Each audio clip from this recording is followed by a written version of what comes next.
ini bukan sesuatu hal yang biasa dan kita anggap biasa. Bahkan ada banyak orang yang sampai kehilangan tidur, ya kehilangan ngantuk sehingga harus menggunakan berbagai macam obat untuk bisa ngantuk. Itu sampai terjadi seperti itu.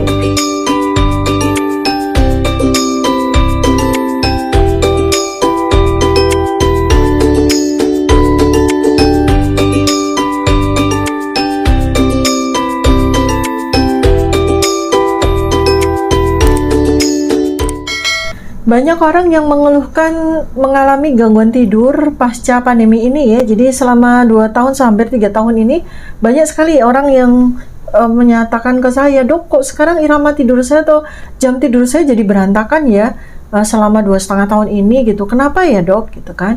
Jadi penjelasannya kan memang ada 2 hal ya, dari terkait dengan kondisi fisiologi yang terganggu, kemudian juga terjadi kondisi patologi, dan juga bisa terjadi kondisi akibat perubahan behavior atau perubahan perilaku. Jadi memang ini bukan sesuatu hal yang biasa dan kita anggap biasa. Bahkan ada banyak orang yang sampai kehilangan tidur, ya kehilangan ngantuk sehingga harus menggunakan berbagai macam obat untuk bisa ngantuk. Itu sampai terjadi seperti itu. Itu adalah gangguan tidur yang paling ekstrim ya, sampai mengalami kehilangan ngantuk ya. Saya mau coba untuk ulas satu demi satu kemungkinan dari kondisi apa yang terjadi pada Anda yang barangkali mengalami gangguan tidur. Mulai dari yang paling ringan dulu ya, dari sisi gangguan tidur karena perubahan pola perilaku atau behavior ya. Jadi kan pada waktu pandemi itu kita semua itu dipaksa untuk masuk rumah, tidak melakukan kegiatan di luar rumah kan. Orang yang ngantor juga disuruh WFH, apalagi orang-orang yang tidak ngantor ya udah di rumah aja, nggak boleh kemana-mana. Sekolah juga diliburkan, kuliah juga diliburkan, kerja juga diliburkan. Semua orang disuruh untuk berkegiatan di rumah. Akhirnya apa yang terjadi? Kita memindahkan semua kegiatan kita di rumah, tetapi kemudian kan sama-sama gabut ya, sama-sama gabut waktu itu ya, sekitaran tahun 2020 itu kan kita gabut tuh ya, karena kan selama ini waktu kita yang sepanjang hari dari pagi sampai malam itu kan penuh dengan segala aktivitas, bepergian kemana-mana, ke kantor, ke kuliah, ke sekolah, kemana-mana, belanja segala macam, kemudian menjadi terjadi restriksi ya, kita nggak boleh kemana-mana, akhirnya kita menjadi kelebihan energi kan. Jadi kelebihan energi, kenapa? Karena ya kita di WFH kan, kita dikunci, tidak boleh keluar kemana-mana, tapi makannya kan jalan terus ya, makan aja terus, otomatis kan produksi energi itu tetap aja, tapi aktivitas kita menjadi jauh berkurang. Akhirnya energi yang kita miliki itu menjadi berlimpah ruah di dalam tubuh, dan karena itu maka kemudian kita jadi manjangin kan kegiatan kita ya, karena gabut itu tadi, kelebihan energi pula ya. Jadi akhirnya kita berkegiatan itu di pagi hari, siang hari, sore hari, malam hari, sampai jauh di malam hari kan ya, karena jadi pada buka sosmed sampai pagi segala macam. Kenapa itu bisa terjadi? Karena kita kelebihan energinya tidak tersalurkan dengan baik dengan aktivitas-aktivitas yang menggunakan fisik seperti sebelum masa pandemi. Nah, kondisi itu kan terjadi secara kronis ya, karena sudah melalui 6 bulan kan, berlama-lama kita WFA, kemudian sampai membentuk suatu behavior yang baru, membentuk suatu perilaku yang baru, sehingga apa yang tercederai atau yang kemudian terabaikan? Waktu tidur. Karena otak kita yang mendapatkan suplai energi yang banyak hasil dari makanan yang dimakan dan tidak berkurang juga jumlah makanannya, itu menjadi beban tersendiri ya bagi tubuh, dan kemudian otak yang memberikan respon dalam bentuk apa? Ya otak maunya aktif ya kan. Kemudian distimulasi lagi dengan sosial media, dengan segala macam berita yang kita baca dan segala macam ya, karena kita akhirnya jadi memiliki banyak waktu ya. Nah, jadi stimulasi-stimulasi yang ditimbulkan oleh kegiatan kita berselancar di internet, kita searching-searching, mau cari tahu tentang apa itu COVID, segala macam. Kita juga kemudian jadi sosmedan, kita kemudian juga jadi segala macam platform, jadi kita ada ya, yang dulu nggak kenal apa itu Instagram jadi punya Instagram, yang nggak kenal TikTok jadi TikTokan, yang nggak punya akun YouTube juga jadi punya YouTube gitu kan. Akhirnya kita menjadi sangat-sangat aktif dalam sosial media, dan ya secara rata aktivitas sosial media itu kan memang asik sekali kalau dilakukan itu kalau malam hari ya, kita kita searching segala macam hal yang mau kita ingin tahu, berita-berita, lalu kemudian juga kita buka-buka video-video orang, kita scrolling begitu gitu kan. Akhirnya tanpa disadari ternyata kemudian perubahan behavior itu memengaruhi perubahan pola tidur yang selama ini yang sudah kita jalani menjadi berantakan ya. Malam jadi siang, siang jadi malam, yang tadinya tidurnya malam jadi tidurnya pagi, yang kemudian juga jadi bablas sampai siang gitu. Kalau nggak inget zuhur, nggak bangun juga gitu, tapi nanti malamnya kemudian jadi begadangan, kemudian ada efek samping juga ya, semua orang juga jadi senang ngopi gitu kan. Jadi seperti itulah yang terjadi dampak-dampak dari perubahan yang bersifat behavior ya. Artinya kalau perubahan itu adalah perubahan perilaku dengan pembenahan perilaku yang baik, artinya kita kembalikan waktu tidur kita seperti yang selama ini udah kita jalani itu relatively lebih mudah ya. Nah, persoalan gangguan tidur yang berikutnya adalah kalau Anda itu adalah seorang penyintas COVID yang kemudian akan memberikan efek samping dalam bentuk gangguan dari sistem organ tubuh, terutama dari sistem saraf pusat yang mengatur irama kehidupan kita, irama biologi kita yang namanya irama sirkadian, maka gangguan tidur yang kita derita itu terjadi oleh karena gangguan neurologis atau gangguan pengaturan saraf kita, termasuk salah satu yang penting adalah pengaturan jam tidur kita ya.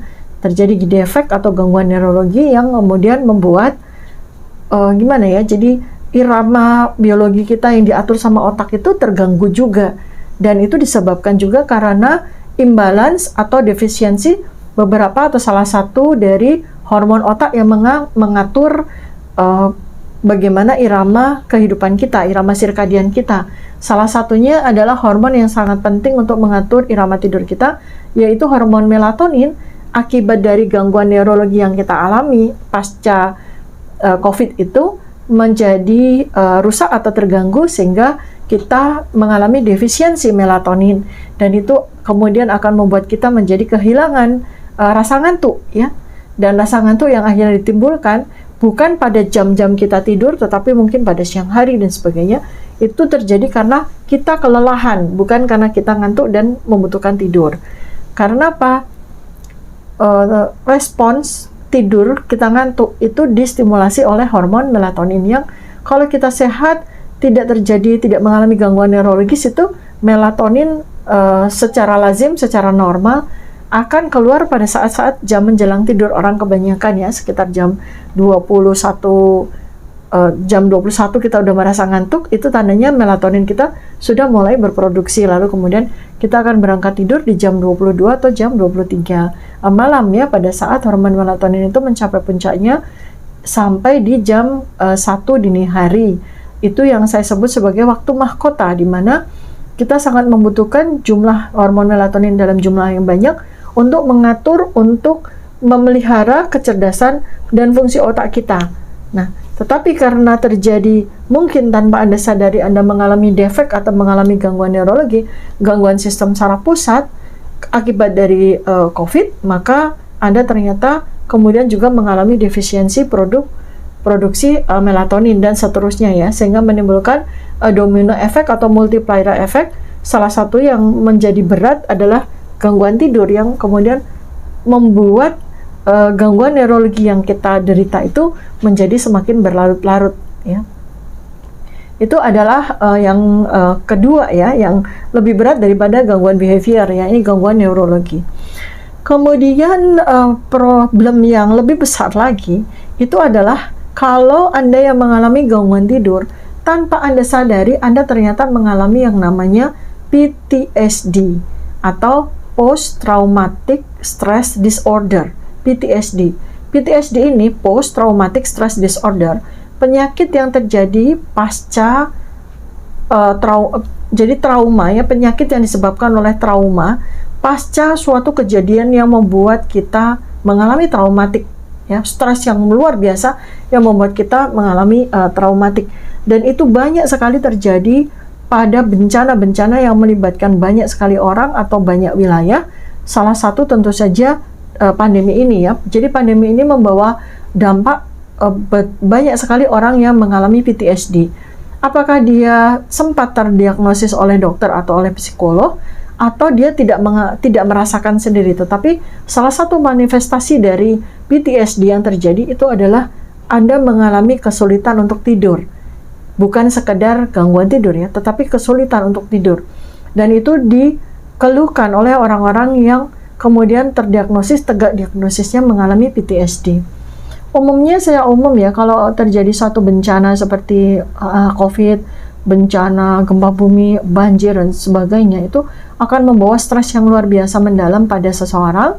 Dan kalau di pandemi ini, ya rata-rata terjadi karena kehilangan orang yang sangat dicintai, kehilangan orang yang selama ini menjadi tempat bergantung, misalnya kepala keluarga atau suami, atau orang tua yang wafat, atau kehilangan anggota keluarga bertubi-tubi ya, seorang anak yang ditinggal oleh ayah dan ibunya karena COVID, atau seorang orang tua yang ditinggal oleh anaknya wafat karena COVID ya, itu menimbulkan situasi PTSD, dan salah satu manifestasinya adalah mengalami kesulitan untuk tidur.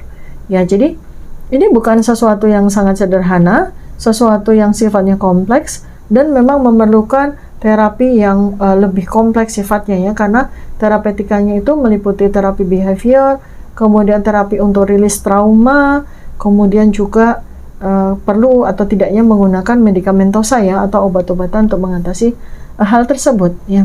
Saya di sini ingin sampaikan kepada teman-teman semuanya, apabila Anda saat ini mengalami gangguan tidur, gangguan irama tidur, ingat baik-baik ya, tidur yang paling bagus itu adalah yang terbaik untuk diri kita adalah tidur di malam hari.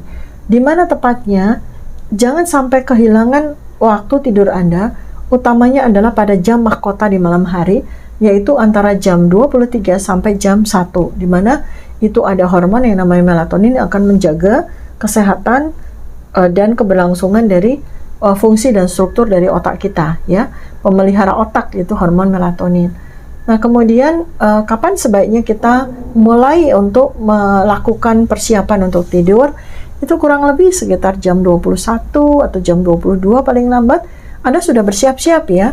Jadi caranya bagaimana? Ya, kondisikan situasi di rumah itu untuk nyaman tidur ya. Pertama ya, tentu saja Anda membersihkan badan.